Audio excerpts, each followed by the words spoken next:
You're on. Am I? Yeah. I'm on. Okay. Hi, everybody.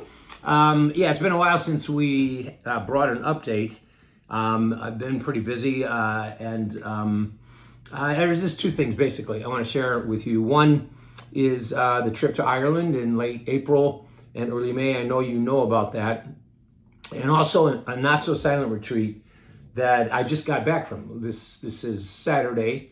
Just got back Thursday. Both of them were marked by some incredibly good things, but both of them were also marked by someone who couldn't come, someone significant. Remember the Sunday at Open Door when Dave Bricky and I were up on the stage and we were prayed for as we were anticipating going to Ireland together.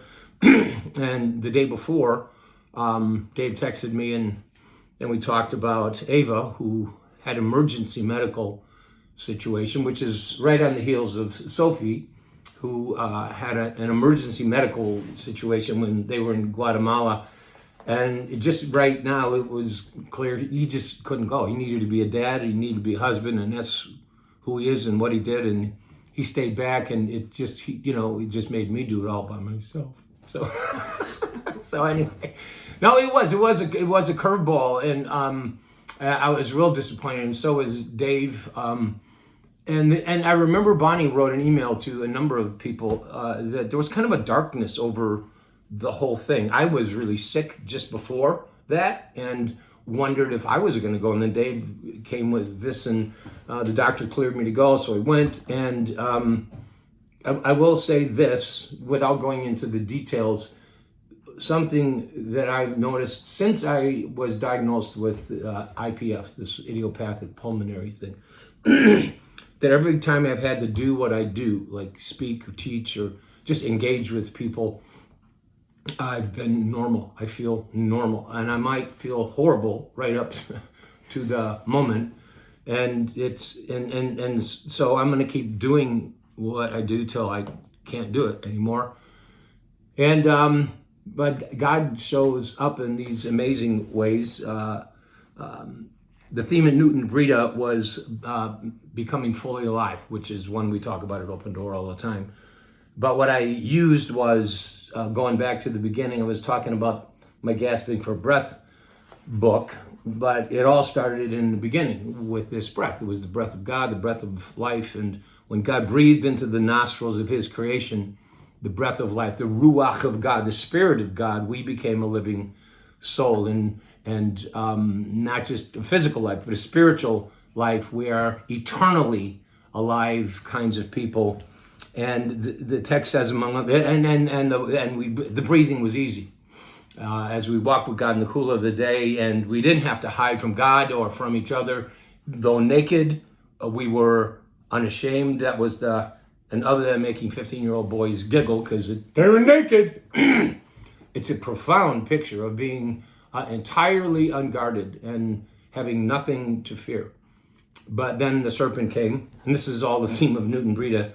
Then came the serpent, and he lied. But of all the lies that he told, one thing he said was true, and that was this: your eyes will be opened when you walk away from God.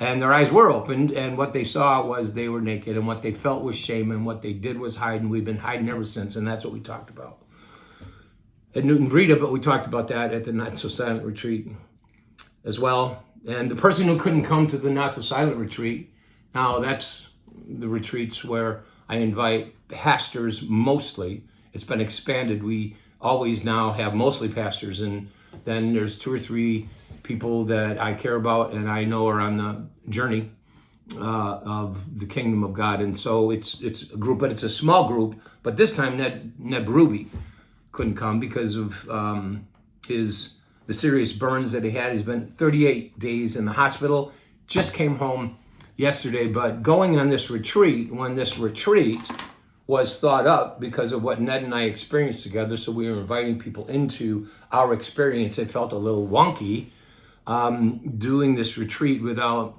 the person who kind of formed it. And I want to say one thing about that retreat and Ned, and it was this. I really tried hard to bring Ned in. What Ned does most is pray. He's had 2 strokes, and now he's had these serious burns, but the man is in the presence all the time. And when it comes to the retreat, she doesn't do a lot of teaching. I handle most of that. But whenever we move in the realm of the spirit, Ned is like, lights on, here we go. And who's going to replace that?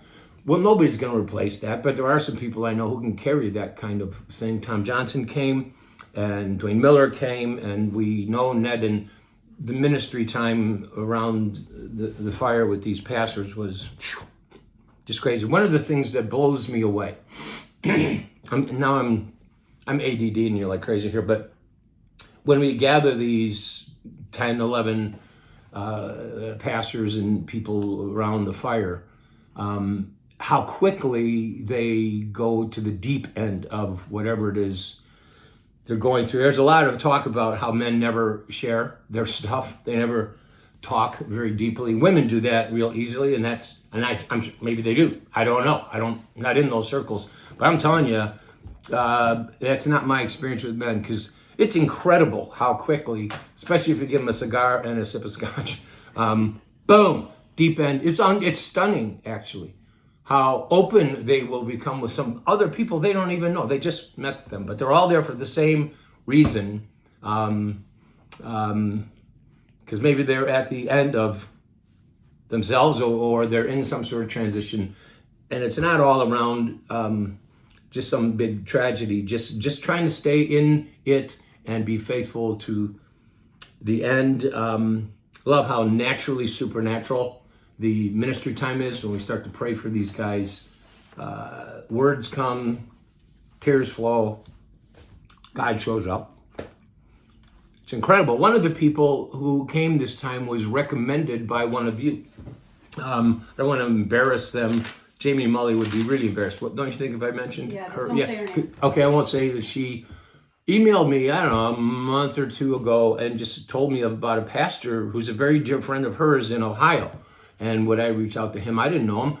I kind of knew of him when she described him, but he came. So what I'm saying that here for is, some of you maybe know somebody, a friend, pastor guy, someplace, or some other person who would benefit from something like this. So just keep that in mind. We've got some links for you. I just, by accident, this is crazy. I accidentally hit the button for a friend of mine in Ireland on my WhatsApp. I was messing around with it, and all of a sudden I'm calling him, picks up the phone, we talked for about half an hour, and he had just sent me a link that has all of the retreat talks. I think they're videos, actually, of the retreat talks I did in Ireland. So that's going to be included in this update. I think that's a teaching tool. We want to provide teaching things, and but you can go to the retreat and watch, or just listen to those retreats. We've also got pictures that we're going to have on this update, pictures of, I give you a feel for us sitting around the fire and talking and praying for different guys. I just think it's helpful to kind of see that kind of thing. Bonnie and I were talking, I've got Annika sitting here too, that it costs us about $5,000 a retreat for 11, 12 guys. And that includes all the food, all the lodging, everything. Ned and I are not in a place where we don't get anything. The cost is just what it costs. It also includes that $5,000.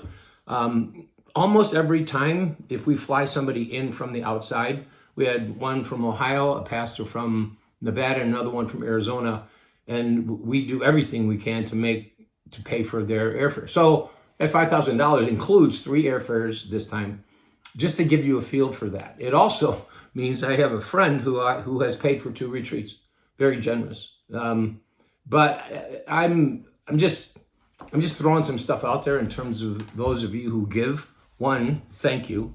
It's incredible to be able to say to these guys, just get your butt here and we'll take care of everything. Because of you, that's incredible to me.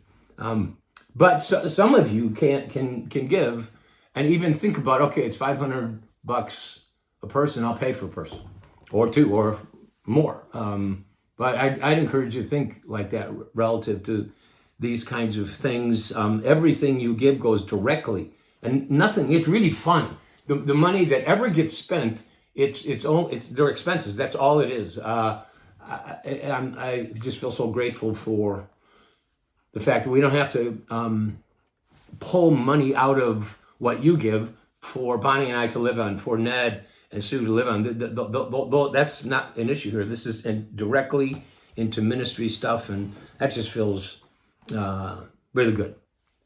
A couple things coming up. June 12th through 15th is our next retreat. I think we have one opening left, and I don't think we'll have a problem filling that. We're probably going to back off on June, maybe, or July, and in late August, hopefully, even Ned will be able to get back with us. Also, June 11th, so that's the day before that retreat starts, I'm going to be speaking at Open Door, and I get excited about that. I just want you to know that Dave Bricky, he looks ahead sometimes in the text, and this is how my preaching rhythm is there. When he finds a text out there that he knows we're going to hit, and he has no idea what it means, he's like, I don't know what to do with it. He asked me to come, and here I am to save the day.